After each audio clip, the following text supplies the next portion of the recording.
Hi, my name is Kaylene from Goldthread, and you're listening to the Brutally Delicious podcast.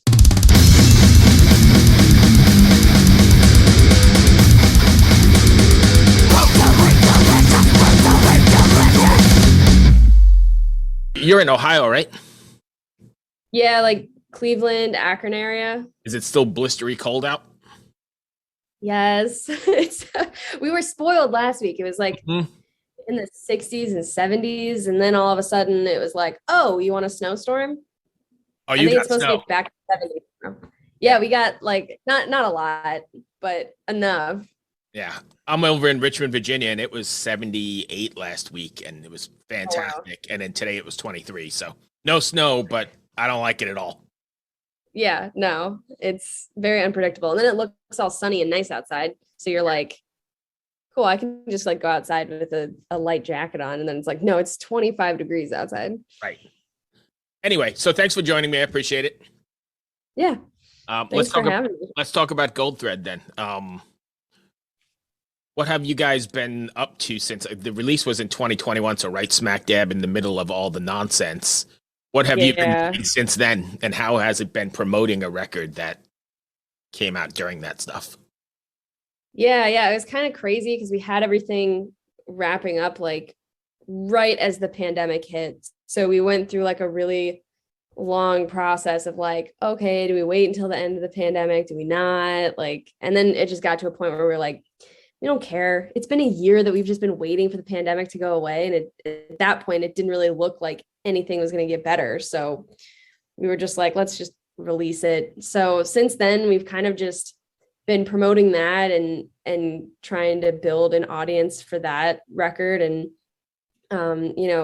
focusing a lot on Spotify and social media and making sure that that's all good. And, it didn't really look promising for shows for a long time too. So we were kind of not really paying attention to that, but we actually have our first show back this Sunday. So wow. I think we're all like a little nervous for that. We're like, okay, we haven't played a live show since before COVID, which is just crazy to think about because before then we were playing like the longest that we had ever gone without playing a show was a month. Right. So are you nervous? Are you nervous because it's a totally different world now, or are you nervous because you haven't played in that long and you got to get your sea legs back? Yeah, exactly. I think that's more what it is.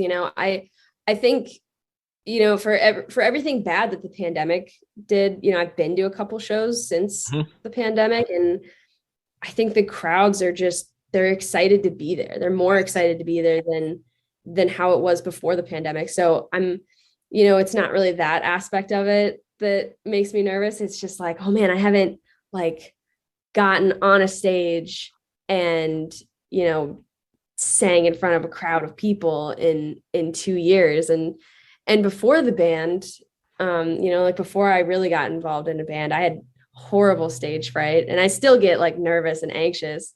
Right. So, kind of being out of the rhythm of it, it's like, do I remember how to do this? Did I totally forget? So it's just that, it's weird. Are you guys working on any new material? Did you have time when we had downtime to work on new stuff? Yeah. That's kind of, another focus for this year is we have a lot of demos. We have like a little home studio that we kind of built out that we demo a lot of stuff in and write a lot of stuff. And that's kind of what we're focusing on now is like, let's get some of the demos actually ready to finish up and record, because it has been a year since we released that record. So I think that's a big focus for this year is making sure that we're actually following it up with something and making it a point to get back in the studio and finish up more stuff. Okay. So let's talk about Dear Icarus for a second. That was listening to it, I hadn't heard you guys till I started setting this up with Barbara, but listening to that record a few times, it's very, I guess, emotional and deep. Is there something you want your fans to take away from after listening to, a Goldthread record or showing up at a Goldthread concert? Yeah, I think, I'm glad that you kind of picked up on it because honestly, that was a big intentional piece of writing that record. And and just Goldthread in general, like my, my bandmate Lauren and I, we've been in other projects where it was just kind of like, we could write whatever and, we could just go play it and it's fine and it's fun. But there wasn't a lot of intentionality behind it. And there wasn't a lot of storytelling to it. And I think when we looked at all the music that we really liked and connected with, that was a big piece of it. So when we set out with Goldthread stuff, we were like, we really want it to feel like a story. We want listeners to be pulled in by like that emotional piece of it. Like there are a lot of different tracks that you can pull that from. So I think that was a big piece that we wanted fans to come away with, is you can connect to it and it feels like a story. It feels like something that you want to know what's going on behind the track. Do you feel a sense of responsibility then to write in that sort of genre, or write that way with deeper meaning? Yeah, I think that's kind of like the cornerstone of what we made this band on, is everything should have a purpose and everything should have a meaning. And it doesn't matter if the story is messy or uncomfortable or whatever it is. The point is that we're telling that story, and the point is that we're giving certain concepts a light. And yeah, I think that's kind of just ingrained in us. I don't know if we necessarily look at it as like a burden or a responsibility, but I do think that that's just sort of the way that we write and how we're geared to write, is like we're always kind of asking what's the meaning behind it and what's the purpose of the song and of the lyrics and all of that. So sticking with the lyric thing for a second, do you ever feel that you've gone or exposed too much of yourself or too vulnerable, or is that not a thing? Oh man, I think that's always a thing. Like I can't speak for Lauren, but I always get really nervous releasing a really personal song. Right. People always draw their own conclusions and pull their own meaning from songs.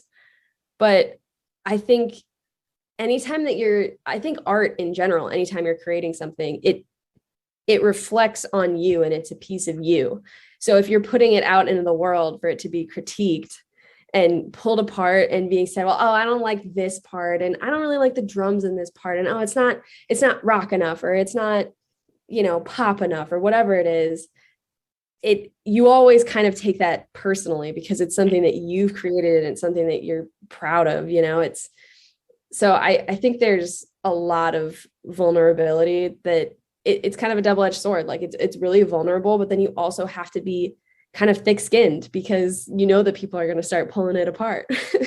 So how do you respond to, and I'm not saying that you get lots of negative stuff, so don't take it that way, but how do you respond to those negative? Do you take it lightheartedly, or do you just say, this is my project, this is what I wanted, or do you actually take it to heart? Luckily we haven't gotten too many bad comments so far. I think, if you'd asked me that like 3 or 4 years ago, I would say that I pay attention to them and I like to know what people are thinking. And, it does, I think it would subconsciously kind of seep into the way that I write, because you're like, oh, well, the people, like, I don't know if people are going to like this. I don't know if people are going to like that based on what they've said. And now, I think with all the Goldthread stuff, we kind of hit a point where we were like, we don't really, not that we don't care about what the fans think, but it's just, we're writing what we want to write, and we're writing what makes us happy and what makes us feel fulfilled. And, like, we're the ones that have to get on a stage and play it day in, day out. So I think we've hit a point of acceptance where we're just writing the things that we want to write and that make us happy, and telling the stories that we want to tell. And I think that's kind of where we, and I think at the end of the day, that makes everything more honest and organic, and maybe more able for people to connect with. Yeah, for sure. I think that's what we found too, is we were so nervous about hitting a certain sound or being able to market it a certain way or whatever. And it led to like a lot of really shallow songs that we never put out and released, but it was just a weird period of writing where just nothing really felt honest or genuine about it. And I think it makes a difference. And I think those sitting outside can definitely feel that.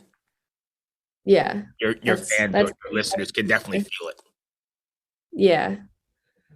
Right. I mean, it's when you're writing, are you writing like the songs, how they're going to come across on stage, or are you writing the song just for the song's sake and then adapting them to the stage?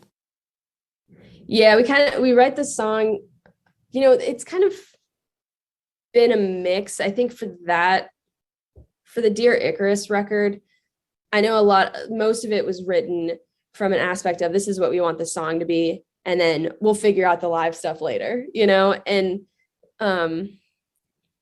yeah, that's very interesting. I know in the past we've been like, oh, this would be cool to do on stage. Like this would be a cool, jam, like right. a cool bridge for stage. And now we're just like, what makes the song better? We'll figure out the live stuff later.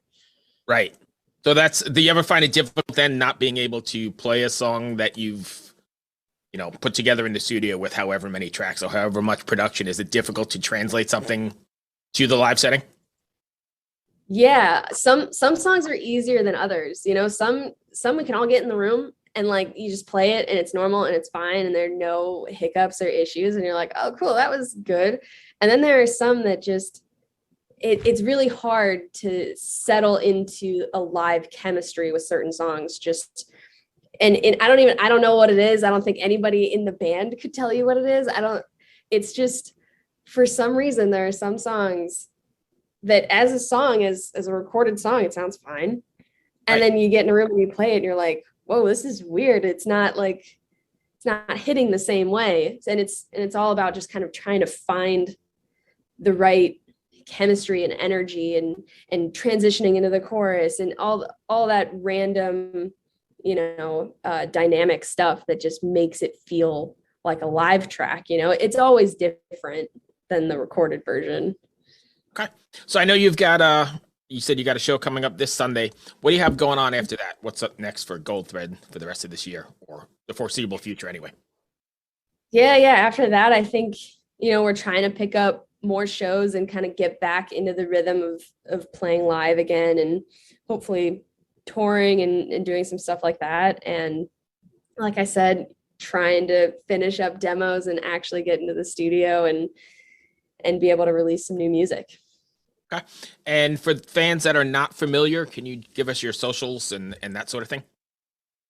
Yeah. Yep. All the socials are under Goldthread Band. Goldthread Band. Okay. Think you. I know I covered everything that was on my list. Did I miss something you want to cover, or are we good? No, I think we're good. Awesome. Thank you for taking the time. I really appreciate it. Thank you so much for having me. Good luck with the show on Sunday. Yeah, thanks. Be well. Bye. Hello out there. Yes, hello out there, everyone. I'm Hal Schwartz. And I'm Flynn McLean. Together we host None But the Brave, a podcast dedicated to the music and career of Bruce Springsteen.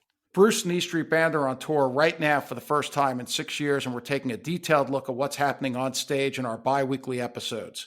We've also been recently joined by some very exciting guests, including rock journalist Warren Zanes and Stephen Hayden, Backstreet's Magazine founder Charles Cross, and Barstool's Kirk Minahan. If you're a diehard Springsteen fan, this is the show for you. So please subscribe to None But the Brave on your favorite podcasting platform, and we hope to see you further on up the road. Thank you so much. We'll be seeing you.